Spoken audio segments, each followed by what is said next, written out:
ইহুদি, খ্রিস্টান ও ইসলাম ধর্মকে একত্রে সেমিটিক ধর্ম বলা হয়ে থাকে। এসব ধর্মের অনুসারীরা বিশ্বাস করেন যে সৃষ্টিকর্তার নির্দেশে নূহ আলাইহিস সালাম এমন একটি নৌকা বানিয়েছিলেন মহাবিপ্লবের সময়, যেটিতে আশ্রয় নিয়ে মানুষ ও পৃথিবীর অন্যান্য প্রাণীকুল তাদের নিজেদের অস্তিত্ব রক্ষা করেছিল।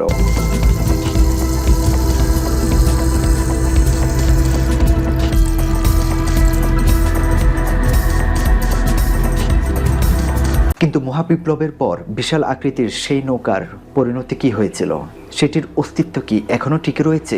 যদি টিকে থাকে তাহলে নৌকাটি কোথায় রয়েছে? এসব প্রশ্নের উত্তর খুঁজে পেতে চালানো হয় অনুসন্ধান। এর মধ্যে সবচেয়ে বেশি অনুসন্ধান চালানো হয় আরারাত পর্বতে, যেটির উচ্চতা প্রায় 5000 মিটারেরও বেশি। কারণ মহাপ্লাবনের পর এই পর্বতে নূহের নৌকা নোঙর ফেলেছিল বলে খ্রিস্টান ধর্মগ্রন্থ বাইবেলে উল্লেখ করা হয়েছে। বিভিন্ন সময় সেখানে নূহের নৌকা খুঁজে পাওয়ার দাবিও করেছেন অনেকে, যদিও কেউ নিজেদের দাবির পক্ষে পর্যাপ্ত প্রমাণ দেখাতে পারেননি। তবে সাম্প্রতিক গবেষকদের একটি দল দাবি করেছেন তুরস্কে তারা অন্তত 5000 বছর আগের একটি নৌকা ধ্বংসাবশেষ খুঁজে পেয়েছেন।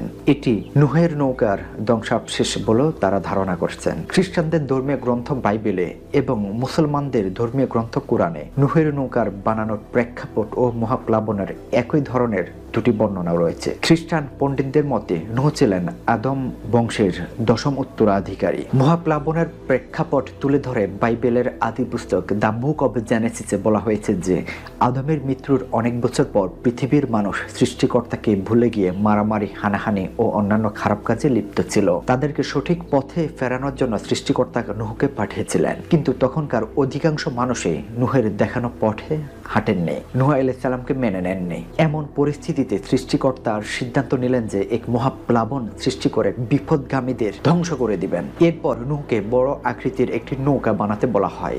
বাইবেলের বর্ণনা অনুযায়ী লম্বায় নৌকাটির দৈর্ঘ্য ছিল প্রায় 500 ফুট। সাইপ্রাস গাছের কাঠ দিয়ে তৈরি নৌকাটি 3 তলা বিশিষ্ট ছিল এবং একটি মাত্র দরজা ছিল। বানানোর পর নৌকাটির ভেতরে ও বাইরে পিচ লাগানো হয় যেন পানিতে কাঠ নষ্ট হয়ে না যায়। এরপর পশু ও পাখিদের মধ্য থেকে নারী পুরুষ মিলিয়ে প্রতিটির 60টি করে জোড়া নৌকাতে তোলা হয়। এছাড়া শূকর, ইঁদুর, বাদুড়ের মতো নোংরা প্রাণীদের এক জোড়া করে নৌকায় তোলা হয়। বাইবেলের ভাষ্য অনুযায়ী লম্বায় নূহের নৌকার দৈর্ঘ্য ছিল প্রায় 500 ফুট।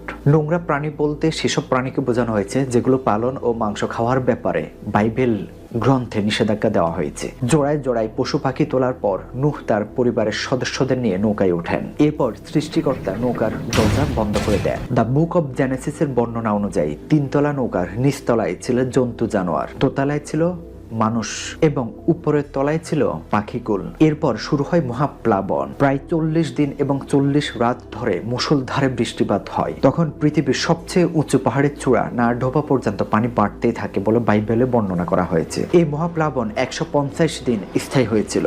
ফলে নূহের নৌকার বাইরের পৃথিবীর আর কোথাও প্রাণের কোনো অস্তিত্বই ছিল না। প্রায় 5 মাস পর পানি কমতে শুরু করে। এরপর নূহের নৌকা আরারাত পাহাড়ে অবস্থান নেয়। পানি সরে গিয়ে পৃথিবীর কোথাও ভূমি জেগে উঠেছে কিনা সেটি দেখতে প্রথমে একটি কাক এবং একটি কবুতরকে পাঠান নূহ আলাইহিস সালাম। কিন্তু কোথাও কোনো শুষ্ক ভূমি না পেয়ে সেগুলো পুনরায় নৌকায় ফিরে আসে। 7 দিন পর আবারও একটি কবুতর ছেড়ে দেওয়া হয়, যেটি পরবর্তীতে ঠোঁটে করে একটি সতেজ জলপাই পাতা নিয়ে নৌকায় ফিরে আসে। এটি দেখে নূহ আলাইহিস সালাম বুঝতে পারেন পৃথিবীতে ভূমি জাগতে শুরু করেছে। সৃষ্টিকর্তার নির্দেশে এরপর নূহ তার পরিবার পরিজন নিয়ে নৌকা থেকে বের হয়ে আসেন। এছাড়া পশু পাখিদের ছেড়ে দেওয়া হয় বলে বাইবেলে উল্লেখ করা আছে। মুসলমান ধর্মীয় গ্রন্থ কোরআনও ঘটনাটি প্রায় একইভাবে বর্ণনা করা হয়েছে। তবে বাইবেলের বর্ণনায় যেখানে বলা হয়েছে প্রতিটি পশু পাখির 60টি করে জোড়া নৌকায় তোলা হয়েছে, সেখানে কোরআনে বলা হয়েছে 1 জোড়া করে তোলার কথা। এছাড়া 150 দিন বেশি বেড়ানোর পর নূহের নৌকাটি জুদি নামের একটি পর্বতে নোঙর ফেলে বলে কোরআনে উল্লেখ করা হয়েছে। ইসলামী পণ্ডিতদের অনেকেই মনে করেন যে যদি পর্বতটি তুরস্কের আরারাত পর্বতমালার একটি অংশ। যদিও ধর্মীয় গ্রন্থে বিশ্বব্যাপী মহাপ্লাবনের যে বিবরণ দেওয়া হয়েছে সেখানে সেরকম কোনো ঘটনার প্রমাণ অবশ্য এখনো পাননি বিজ্ঞানীরা। তারপর ধর্মীয় কারণে কিংবা মানুষের মনের কৌতূহল মেটানোর উদ্দেশ্য এখনো অনেকে নূহের নৌকার খোঁজ চালিয়ে যাচ্ছেন। ইহুদিদের অন্যতম গুরুত্বপূর্ণ ধর্মীয় গ্রন্থ তালমুদে উল্লেখ করা হয়েছে যে আশেরীয় রাজা সেন্নাকেবির খ্রিস্টপূর্ব 7ম শতকে নুহের নৌকার খোঁজে জুদি পর্বতে উঠেছিলেন। তিনি সেখানে একটি কাঠের খণ্ড খুঁজে পেয়েছেন বলে গ্রন্থটিতে উল্লেখ করা হয়েছে। খ্রিস্টীয় 3য় শতকের দিকে যে মানুষ নুহের নৌকার অনুসন্ধান করেছিল সেটি জানা যায় তৎকালীন ইতিহাসবিদ ইউসেবিয়ার গ্রন্থ থেকে। এরপর খ্রিস্টীয় 5ম শতকে বাইজেন্টাইন সাম্রাজ্যের ইতিহাসবিদ ফস্টাস তার হিস্ট্রি অব দ্য আর্মেনিয়ানস গ্রন্থে সেন্ট জ্যাকব নামের একজন খ্রিস্টান ধর্মযাজক ঘিরে তৈরি হওয়া একটি লোককাহিনী উল্লেখ করেছেন। সেই কাহিনীতে বলা হয়েছে যে নুহের নৌকার সন্ধানে সেন্ট জ্যাকব আরারাত পর্বতে উঠেছিলেন। তিনি যখন চূড়ার প্রায় কাছাকাছি পৌঁছে গিয়েছিলেন তখন একজন স্বর্গীয় দূত তার স্বপ্নে এসে পর্বতের চূড়ায় উঠতে নিষেধ করে গেছেন। সান্ত্বনা স্বরূপ সেই স্বর্গীয় দূত সেন্ট জ্যাকবকে নুহের নৌকায় একখণ্ড কাঠ এনে দেন। সেই কাঠ নিয়ে জ্যাকব শহরে ফিরে আসেন, যা এখন আর্মেনিয়ার একটি প্রাচীন গির্জায় সংরক্ষিত রয়েছে বলে খ্রিস্টানদের অনেকেই বিশ্বাস করেন। তবে কাগজপত্রে প্রথম ব্যক্তি হিসাবে আরারাত পর্বতে ওঠার ক্ষেত্রে যার নাম পাওয়া যায় তিনি হচ্ছেন বল্টিক জার্মান প্রকৃতিবিদ ও পর্বতারোহী ফ্রেডরিক প্যারট। 1829 সালে তার নেতৃত্বে একটি দল প্রথম এই পর্বতের চূড়ায় আরোহণ করেন। 1859 সালে প্রকাশিত জার্নি টু আরারাত গ্রন্থে মিস্টার প্যারট লিখেছেন, আর্মেনিয়ার মানুষরা দৃঢ়ভাবে বিশ্বাস করেন যে নুহের নৌকাটি এখনো আরারাত পর্বতের চূড়ায় রয়েছে। তারা এটাও বিশ্বাস করেন যে সংরক্ষণের স্বার্থে নৌকাটির কাছে কোনো মানুষকে যেতে দেওয়া হবে না। এরপর 1876 সালে ব্রিটিশ গবেষক ও রাজনীতিবিদ জেমস ব্রাইস আরারাত পর্বত আরোহণ করেন। তিনি দাবি করেছেন যে পর্বতে 3-4 ফুট লম্বা ও 5 ইঞ্চির একটি পুরো কাঠের টুকরো দেখতে পান, যেটি কোনো একটি হাতিয়ার দিয়ে কাটা হয়েছে। 1940 সালে মার্কিন যুক্তরাষ্ট্র লস অ্যাঞ্জেলস থেকে প্রকাশিত নিউ ইডেন নামে একটি পুস্তিকায় নুহ নৌকার ছবি পাওয়া গেছে। শিরোনামে একটি নিবন্ধ ছাপা হয় যেখানে বলা হয় যে প্রথম বিশ্বযুদ্ধের সময় ভ্লাদিমির টুস্কেবেকি নামের রাশিয়ান একজন বৈমানিক আরারাত পর্বতের উপর দিয়ে বিমান চালিয়ে যাওয়ার সময় একটি হ্রদ দেখতে পান। সেই হ্রদের তীরে তিনি একটি বিশাল জাহাজের ধ্বংসাবশেষ দেখতে পেয়েছিল বলে নিবন্ধনটিতে দাবি করা হয়। 1959 সালে তুরস্কের সশস্ত্র বাহিনীর একটি বিমান নিয়ে আরারাত পর্বত অঞ্চলে ভূতাত্ত্বিক জরিপ চালিয়ে যান ক্যাপ্টেন ইলহান দুরপিনার। তখন আরি প্রদেশের দুবাইজিত এলাকায় তিনি নুহের নৌকার মতো দেখতে একটি অবকাঠামোর ধ্বংসাবশেষ পড়ে থাকতে দেখেন বলে দাবি করেন। এই ঘটনার পর কথিত নুহের নৌকার ধ্বংসাবশেষ দেখার জন্য দেশি বিদেশি পর্যটকরা ওই এলাকায় ভিড় করতে শুরু করে। জায়গাটি ডুরুপিনার সাইট নামে পরিচিতি পেয়েছে। গবেষকরাও বিভিন্ন সময়ে সেখানে অনুসন্ধান অভিযান চালিয়েছেন। এটি করতে গিয়ে কেউ কেউ নিখোঁজ হয়েছেন। তেমনি একজন হচ্ছেন ডোনাল্ড ম্যাকেনজি। স্কটল্যান্ডের নাগরিক ম্যাকেনজি 2010 সালে নুহের নৌকার অনুসন্ধান করতে গিয়ে নিখোঁজ হন। কথিত নুহের নৌকার ধ্বংসাবশেষ দেখার জন্য দেশি বিদেশি পর্যটকরা ওই এলাকায় ভিড় করতে শুরু করে। আরারাত পর্বতের দুরুপিনার সাইটের খনন কাজ চালিয়ে অন্তত 5000 বছরের বিশাল পুরনো একটি নৌকার ধ্বংসাবশেষ খুঁজে পেয়েছেন বলে দাবি করেছেন প্রত্নতত্ত্ববিদদের একটি দল। এটি নুহের নৌকার ধ্বংসাবশেষ বলে ধারণা করেন তারা। Mount Ararat and Noah's Ark research team নামের ওই গবেষক দলটি 2021 সালে কাজ শুরু করেন। মার্কিন যুক্তরাষ্ট্রের অ্যান্ড্রুজ ইউনিভার্সিটির সাথে ইস্তাম্বুল টেকনিক্যাল ইউনিভার্সিটির এবং ইব্রাহিম সেসেন ইউনিভার্সিটির গবেষকরা যৌথভাবে দলটি গঠন করেন, যেখানে নৌকার ধ্বংসাবশেষ রয়েছে বলে ধারণা করা হচ্ছে। 2022 সালে সেখানকার অন্তত 30টি শিলা ও মাটির নমুনা সংগ্রহ করা হয়। এরপর 1 বছর ধরে সেগুলোর উপর পরীক্ষা নিরীক্ষা চালানো হয়।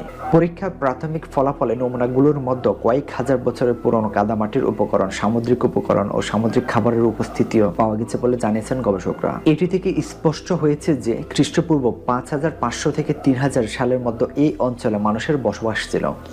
সম্প্রতি তুরস্কের গণমাধ্যম হুরিয়েতকে দেওয়া একটি সাক্ষাৎকারে বলেছেন গবেষক দলের সদস্য অধ্যাপক ফারুক কায়া। এটি থেকে স্পষ্ট হয়েছে যে খ্রিস্টপূর্ব 5500 থেকে 3000 সালের মধ্যে এই অঞ্চলে মানুষের বসবাস ছিল। প্রাথমিকভাবে এটি নুহের নৌকার ধ্বংসাবশেষ বলেই মনে করেন তিনি। তবে আসলে সেটি নুহের নৌকা কিনা সেটি নিশ্চিত হওয়ার জন্য আরো অনেক দিন গবেষণা চালিয়ে যেতে হবে বলে ধারণা করছেন গবেষকরা। প্রাথমিক ফলাফলের উপর ভিত্তি করে জোর দিয়ে বলা যাবে না যে এখানে নূহ আলাইহিস সালামের নৌকাটি রয়েছে। বিষয়টি নিশ্চিত হওয়ার জন্য আমাদের আরো অনেক দিন কাজ চালিয়ে যেতে হবে বলে জানান এই গবেষক কায়া। অতি প্রাকৃতিক শক্তি সম্পন্ন দেবতার নির্দেশে প্রলয়ের মাধ্যমে সভ্যতাকে ধ্বংস করে দেওয়ার এমন বিবরণ রয়েছে প্রাচীন মেসোপটেমিয়া সভ্যতার একাধিক গ্রন্থে। খ্রিস্টের জন্মের প্রায় 2000 বছর আগে লেখা গিলগামেশান মহাকাব্য থেকে শুরু করে 1750 খ্রিস্টাব্দের ব্যাবিলনীয় কিউনিফর্ম ট্যাবলেটে প্রলয়ের সময় নৌকা বানানোর ঘটনার বিবরণ দেওয়া হয়েছে। বস্তুত টাইগ্রিস ও ইউফ্রেটিস নদীর মধ্যবর্তী উর্বর নির্ভর এলাকাটি মাঝে মধ্যে প্লাবিত হতো। মিশরের নীল নদের তীরবর্তী অঞ্চলে প্রায় প্রতি গ্রীষ্মে বন্যার কবলে পড়তো, যার ফলে মিশরীয়দের কৃষিজমি ও ফসলের ব্যাপক ক্ষয়ক্ষতি হতো। এছাড়া চীন ও কৃষ্ণ সাগরের উপকূলীয় অঞ্চলের প্রাচীনকালে মাঝে মধ্যে বন্যা হতো বলে জানা যায়। এসব এলাকায় বন্যার প্রাচীন কাহিনীগুলো পর্যালোচনা করলে প্রায় একই কারণ পাওয়া যায়। সেখানে দেখা যায় সৃষ্টিকর্তা বা অতিপ্রাকৃত শক্তি সম্পন্ন কোনো দেবতা বা শক্তিরূপ না হয় সব ধ্বংস করে দিয়ে নতুন করে শুরু করার জন্য বন্যা পাঠিয়েছেন। মহাপ্লাবনের পৌরাণিক কাহিনী কি বাস্তব ঘটনাকে ভিত্তি করে গড়ে উঠতে পারে? প্রায় ৭,৫০০ বছর আগে কৃষ্ণ সাগর অঞ্চলের একটি বন্যা হয়েছিল বলে ভূতাত্ত্বিক কিছু প্রমাণ রয়েছে। ন্যাশনাল জিওগ্রাফিতে দেওয়া একটি সাক্ষাৎকারে বলেছেন যুক্তরাষ্ট্রের জর্জ ওয়াশিংটন ইউনিভার্সিটির প্রত্নতত্ত্ববিদ এরিক ক্লাইন। অবশ্য বিজ্ঞানীরা এ বিষয়ে একমত নন। এছাড়া সেই যুগের ইতিহাসবিদদের বাস্তব জীবনের অভিজ্ঞতা থেকে অনুপ্রাণিত হয়ে প্রলয় সম্পর্কে লিখেছেন কিনা সেটি নিয়েও বিতর্ক রয়েছে। গবেষকদের অনেকেই মনে করেন যে মহাপ্লাবনের ঘটনাগুলো ভিন্ন ভিন্ন সময়ের ভিন্ন ভিন্ন স্থানে হয়েছিল।